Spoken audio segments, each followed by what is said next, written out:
Hello and welcome back to the Villa View for the last preview of the season, the big one, the playoff final on Monday the 27th. It's currently, Friday the 24th. Yeah. I think this is going out on Saturday. James, first of all, how are you feeling about the final? Really optimistic. I'm really happy to be partaking in a playoff final that we really didn't expect to happen. Yeah. Even in the semi-final second leg, there was times when you're thinking, This is done. We're done. It's done. Yeah. And I mean, on reflection, a few weeks down the line, you probably would have been okay in the end. Yeah. But we're here now, and it's a massive achievement. Let's just hope we can go all the way. That's the thing. It's a long gap between that semi-final. I think Dean Smith said yesterday in his press conference it's 14, 15 days, something between winning that and the final. Because we've been making stuff this week, making videos. I don't feel like it's been as long as 15 days when the final comes around. Like we're 12 days away from that Albion game now. When we recorded in the Wolf last week, that doesn't feel that long ago to me. So for me, it hasn't been dragging on because we've been doing stuff. But I've seen a lot of people on Twitter like, this is taking forever, like, hurry up now. Because there was this point in time where we thought, the season's over in February or whatever it was. Everything, I said this to Chris the other day, everything feels like a little bit of a bonus. So both teams will be going into it thinking, right, we've got nothing to lose, let's give it everything we've got. Yeah, I mean, that's all you can ask for because last season. Yeah, we have to go there because when Villa, they only turned up for 20 minutes of a 90 minutes match. And even then, it was probably only really one player that excelled. Last chance saloon stuff, wasn't it, really? Yeah. I've tried to wipe most of it for me, to be honest. We saw it just then. Yeah, and Sky just showed Tom Kenny's goal. It's just like, it's such a good goal, and it's just so annoying how Villa conceded it and didn't fight back. And the chances we had, we just weren't good enough. And Jack Grealish, best player on the pitch, couldn't drag us to victory. Oh God, it's so grim thinking about it. It hurts, but I look back on that day, and I wanted to find it. I wanted to just think of a little positive there, but there was none. There was no positives because the day before we'd had a bloody winding up order that no one knew about. So all or nothing. But I'm really looking forward to this playoff final. But this feels like a chance to put that right, doesn't it? What's happened in the last year? You just think, if we build right in the summer, let's make a good chance of automatic promotion. You get to October and you're, I don't know where we were, 14th or something, you sack your manager and you're thinking, this is a waste of a season, it's another year down here, everything's doom and gloom. So the fact that we've made it all the way to the final feels like an extra part of the season that from like February onwards shouldn't have happened. It's like just like a blur now. Like you see the papers and a lot of it is about Frank Lampard, and quite rightly, first season playoff final, that's he's done well. Really good. Derby have done well. But you're almost forgetting all the, almost the hysteria of John Terry versus Frank Lampard, all this kind of stuff that comes out, which is, speaks for itself. But you kind of forget that Villa won 10 games against some very good teams, got through, and the only stumbles, really, if any, were against the three of the biggest clubs in the Championship. Yeah. West Brom, Norwich, which was, right off itself, and Leeds. Every game we had to get here was a must-win game. And we had to win it to even get to this position, and we did it. We've got one more must-win game to get to where we need to be.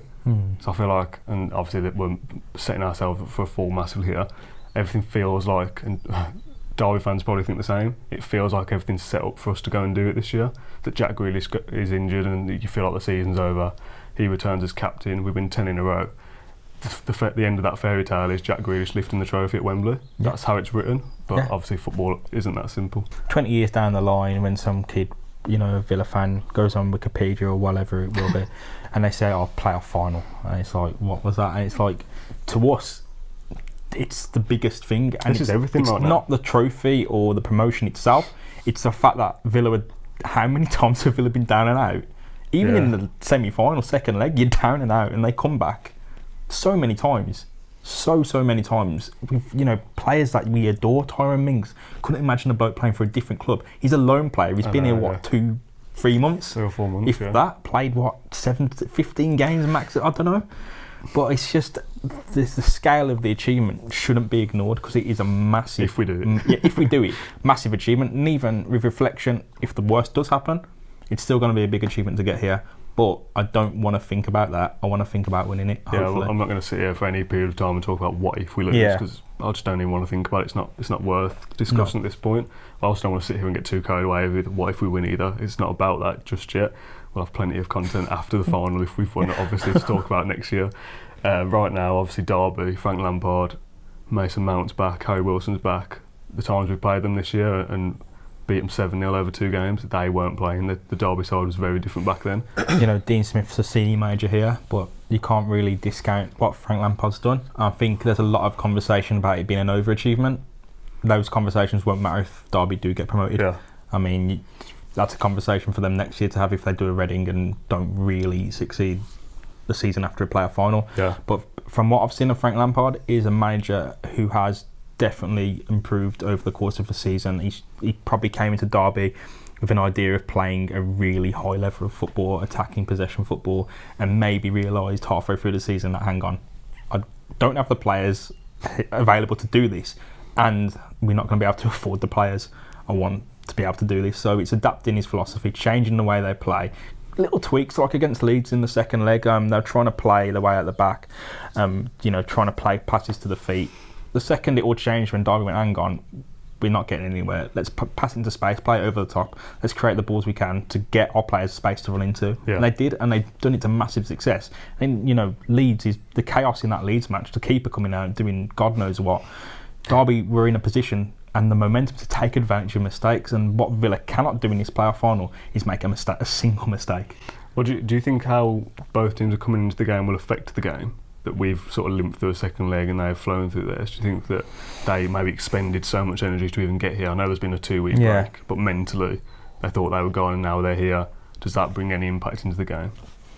I'm not too sure, because I think the game on itself stands alone. Yeah. I really don't think anything that's happened previously will have too much bearing on it. Really, even tactics on the day, I don't think will matter too much, because you don't want to go on about stuff that's happening in the Premier League or any other clubs, but in the FA Cup final, Watford's game plan for 45 minutes was as good as it could be. Yeah. It was brilliant, and Manchester City probably didn't have an answer for it until you have 2 world-class players finishing chances, 2-0 in at half-time. We've played the best we can do. It's a good job we've got a world-class player in Jack Grealish. Absolutely. For the final. But tactics, you could set the best game plan, execute it, and all you need is a player like Harry Wilson or Mason Mount just to score a worldie. Yeah. Doesn't matter.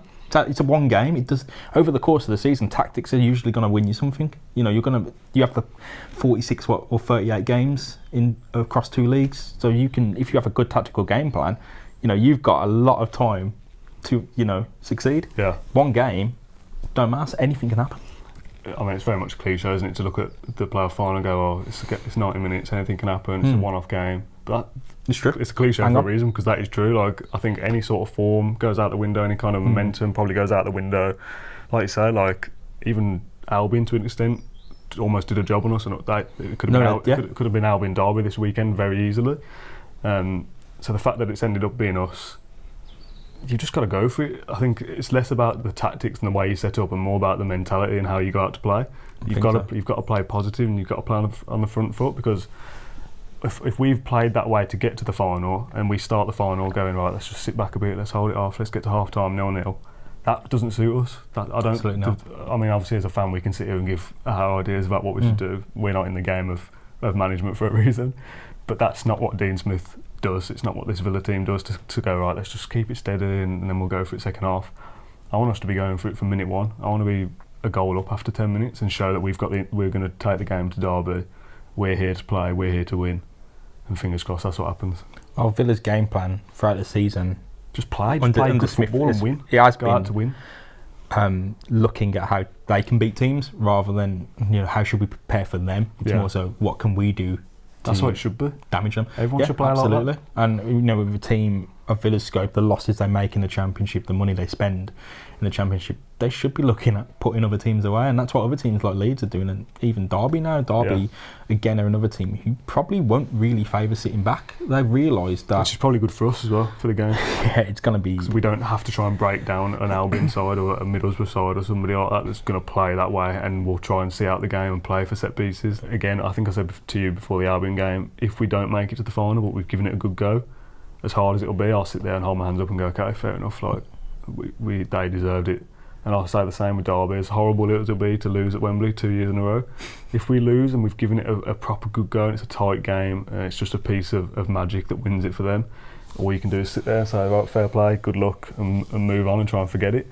If we lose in the same manner that we did last year, I'm going to be broken. Yeah, I mean, coming down to it, just put a performance in and please score a goal. Yeah, score a goal. A in the goal final. would be good. Like, one goal, come on, just give everyone the chance to celebrate something at Wembley. Yeah, first, hopefully. Yeah, first. At the opening goal. I'm not I think it'll be chaotic on the pitch. I'm not really expecting a high score affair because I am. it's a playoff final. I think it will be high scoring. I think it'll be nervy, and honestly, Are you nervous? Are you nervous now? I will be nervous at Wembley. Yeah, same. Last season I not at all wasn't. now. Like last season I was just like, you get hit that early, you're like, it just sinks out of you. As soon as the players are about to come out and then they walk out, Jack Grealish is captain, Dean Smith there as well. When that happens, I'll be like, heart's going now. They'll do some mad they'll do The fire explosions going on and the light show, whatever else they're doing. Like, I'll be like, okay, this is real now. But now, sort of a couple of days away, I'm not really concerned about it yet. I think if we were playing Leeds, I'd be a little bit like, okay, we know this is going to be feisty. Whereas because it's Derby, and I feel like we're more evenly matched, I'm just sort of like, if we go there and play our best, I think we might win. Yeah, really. Which is maybe a scary mindset to have, that I'm that, like, I don't want to get overconfident or arrogant, but I don't know, I just feel pretty casual about it, which is weird. Yeah, I mean, right now I'm pretty casual. I'm looking at in the course of the season, I'm confident. Looking at positions and confident, looking at what we've done. But when it comes to Wembley, those St John's ambulance blokes need to be on standby, man, because my heart's gonna pop. I'm gone. Imagine, I'm getting well ahead of myself here, but imagine a penalty shootout. It goes 0-0 all the way through. Penalty shootout. You've got these big players, Jack stepping up. Mile Jedinak comes on to take one. Stares at the crowd. Oh my God! Even the thought of it now is making my hands sweat a little bit. Don't ever. I mean, we're talking saying like, oh, don't talk about penalties. That could be a very real situation in 48 hours. Playoff finals, 1-0, 1-1 in the last minute, penalties. It is these things happen because these finals are tense for players as well. You're thinking you're nervous. What about some of these? What about Grealish? When it comes down to it, I'd like to think they won't be nervous. Obviously, there'll be an element of nerves, but they're the ones that can control the game. Like, we're nervous because there's nothing we can do. Like, I can go there with the best of intentions on Monday, but I'm not going to affect this game in any way. Yeah, the players can. They can do something about it. I mean, when you've got to change that nervous energy into something positive. You can't tell me if you're Conor Hourihane and you're standing over a free kick on the edge of the box. He's going to be thinking, I'm putting his top wins, mate. At 0-0, you're, regardless of what he thinks, that heart is going to be pounding at his chest. I've just realised the light's not on during this. I've had a mare here. Put the light on. Shall I put the light on? It might just be best just to not have it on at all now. Is it alright? It ain't bad.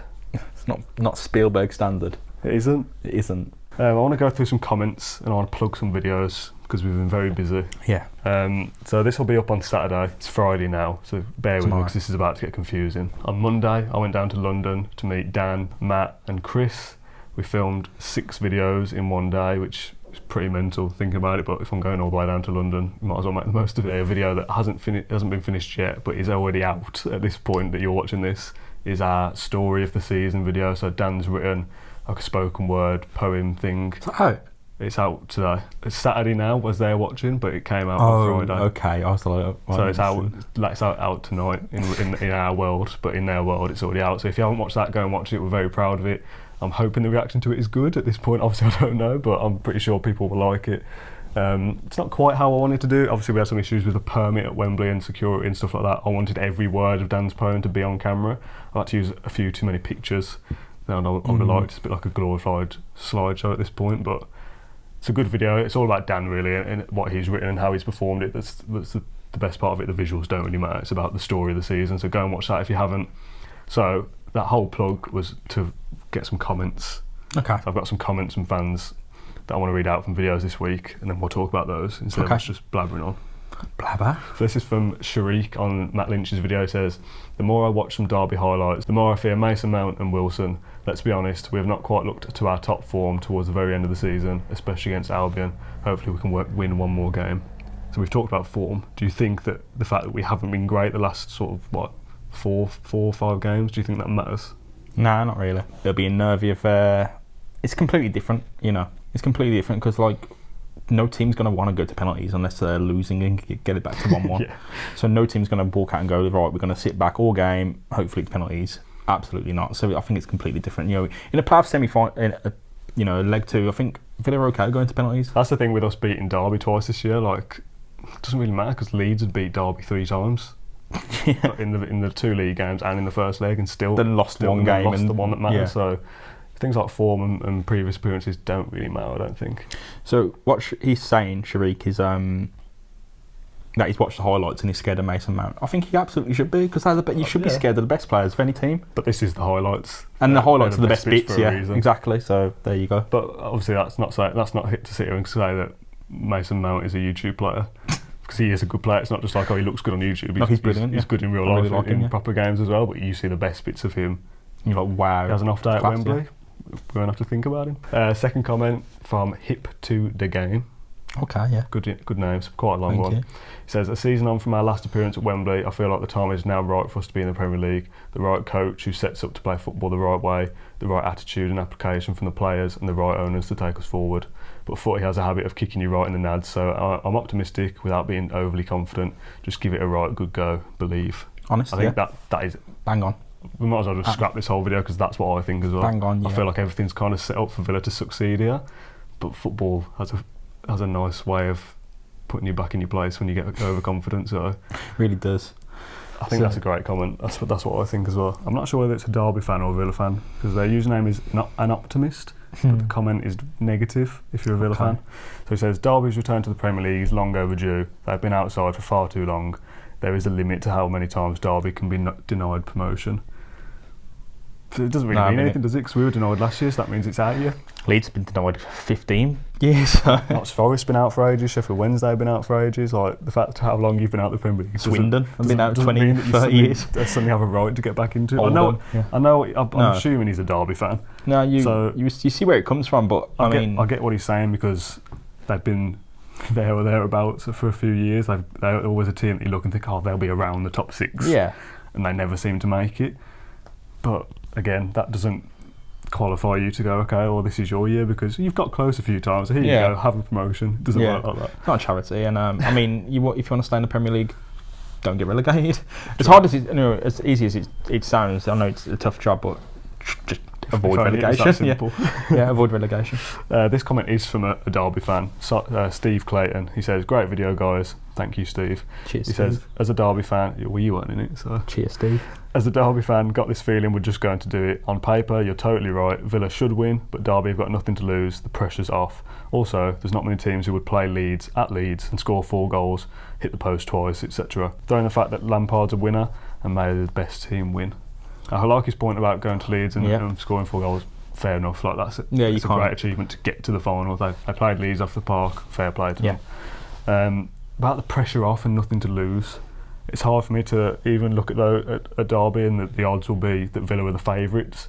But to say there's no pressure in a playoff final and there's nothing to lose, there's 100 million to lose in a Premier League promotion. Like whether you're the favourite or not, getting to the playoff final and losing isn't well, there's no pressure, so it's okay if we lose. Like I know what he means, that we're the favourites, so the pressure's on us, but there's a massive opportunity for Derby to make a claim to be a Premier League club again. As optimistic as they deserve to be about beating Leeds, I think you can't really take anything away from them. All I would say is maybe it was more of Leeds' making and Derby capitalising. Yeah, they did play well. They put themselves in that position. They made that position happen. About Lampard being a winner, not sure it has any effect, but what he's done, and what this playoff final proves, is there's 2 teams that have been energised by managers this season. Lampard has grown over the course of the season. He's energised that Derby fan base who absolutely adore him. He does that bounce at the end, stop crying Frank Lampard. He's wrote himself into Derby's history, basically. Gary Hayes says, play without fear and stay positive. If we hit them quick and get a couple of goals, we'll be there. If we get in front, I believe Derby might fold. Dolan's probably right, it won't be that easy, but I'm the eternal optimist when it comes to Villa. I wouldn't count on either team folding, really, because as we've seen this season, Derby were down and out, Villa have been down and out, and they've come back. They both know that they can do the business, regardless of the scoreline. All it takes is a few goals and you're back in it. Chaos, creates goals. So all you have to do is take a long shot from the box, it bounces around in the box, anybody's ball, finish, goal. Simple game, isn't it, football? Simple game, not always. Not always how it turns out, though. There's been a lot of talk about the Wembley pitch, so let's clear up the myth, the footballing myth. There was a lot of talk in our podcast with Matt and Dan. They talked about the Wembley pitch being bigger, playing with pace to stretch the Wembley pitch, keep it wide to stretch the big pitch. Wembley pitch and the Villa Park pitch are the same size. So we don't know. According to Wikipedia, however true that is. Apparently Pride Park is also the same size. So I don't know where this footballing myth has come from, that Wembley's got a bigger pitch, because it's actually not true. Maybe it comes from old Wembley or something, where it was. Maybe. But it couldn't have been that much bigger in any way. I mean, it comes from us doing a podcast to 10,000 people and giving misinformation. That's where it comes from. Fake news. Because people go, oh yeah, well, Should the be Villa reported. View said it's a bigger pitch, so I'm going to go with that as well. It must be true. Report the podcast for that. I mean, if you're taking your information from the podcast, Don't. you're using the wrong source for information. Because we're often wrong, you'll be surprised to learn. Previews as well. I mean, it goes through our. I'm not talking just about the Right podcast, just this channel as a whole. Don't take any. Just turn it off now, because we're talking utter rubbish most of the time. Talk about lineup then. So I feel like we could probably just insert the clip that we played playoff semi-final preview. That the only real talking points are Horahan or Whelan, and Adoma or Green.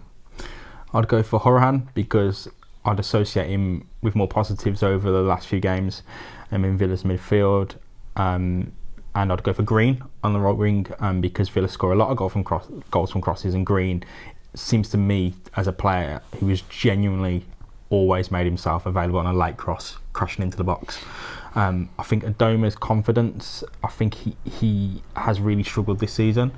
In times he's been very unlucky not to score more goals than he has, and I think it has got to him over the course of the season. He's a good player, but I'd fancy Green crashing into the box on the end of a late cross just as another threat. There could be a case to argue that it's between Green and Codger. Adoma's not even in the picture, to be honest. Well, the real shame is that Villa don't have any scope for changing their formation, because it's far too late and they haven't practiced it. But two up top would be a brilliant option, in my opinion. I mean, you might lose out on Al-Ghazi, who is, he's one of our better players. Yeah. But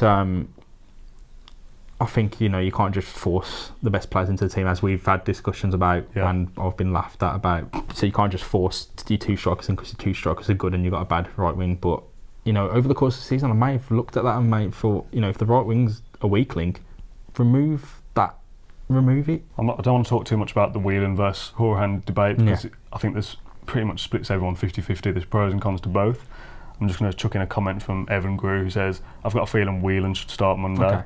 Connor's been excellent and deserves to start, but for this game I think Whelan will help nullify the threat of Mason Mount better, and will help Grealish and McGinn shine. Connor could come on later and secure possession when the job is hopefully done. Thoughts? I kind of agree with what he's saying. I'm very much in favour with it. I feel like Whelan is the maybe safer option, but I know we've talked a lot about playing the way we want to play, and for me that is the midfield of Horahan, McGinn, Grealish. That's how we want to play on the front foot. But it'd be silly, I think, to discount the job that Glenn Whelan could do if he's picked to help break Derby down. Well, you don't want to take it away from Glenn Whelan, but look at the way that Frank Lampard could play. He could play his own game and go, right, it's 90 minutes, let's go for it, let's put Bradshaw, Wilson and Mount midfield runners at Villa, and that would mean that Grealish and McGinn can't just forget defensive responsibilities. No one's asking them to sit back, but they need to track. These runners need to be tracked, otherwise it's going to be chaos for Aston Villa, and that doesn't just fall on Glenn Whelan, it falls on the entire midfield and the wingers as well to do their job. So as much as we want Glenn Whelan in to fulfil that defensive role, Villa need to think about that, being good teammates to each other and pulling back and chipping in when they need to. No one's asking them to sit back the entire match and play deep, but when Derby are on the ball, these runners need to be tracked and dealt with, because they're dangerous regardless of who plays in that third midfield slot. McGinn and Grealish need to have, in their mind that whatever, if they lose the ball, they need to follow up and chase it down. Yeah. I also forgot as well, during this video, we've got some clips from Tom Julian. Okay. He's away on holiday, so it's a shame for Tom not to be involved in our Wembley build-up stuff. So he sent me some clips of him in a nice-looking place. Actually, I've seen it on my phone. So I'm going to put those in now, because I think he talks about his best 11 and stuff. So, Tom, take it away from Germany, please. Villa v Derby. I'm just a bucket of nerves right now, to be honest. I came out here to relax. To be honest, we booked this trip thinking that the playoffs were way out of sight, as we've documented many a time on the podcast. But now we're here. I kind of feel, on the one hand, I feel like the pressure is off a little bit, in that we never should have been here. Dean Smith, John Terry, the whole team have turned this season around. That 10 in a row was absolutely spectacular. So on the one hand, we should treat it as a freebie, but on the other hand, it's Aston Villa. We are the biggest club in the final, in the Championship, and we just don't want to be there anymore. The heartbreak of last season against Fulham, it felt like we never really turned up for that game, and Fulham were in the ascendancy, and they came in and they deservedly beat us, and this year we have just had an incredible run. And we are the team in the ascendancy. I know a lot of people talking about the minor drop off here with the Leeds 1-1 and then the Norwich loss, but I think throw the books out for this one, because West Brom put us through the ringer, but it'll be 10 days, 11 days since that game.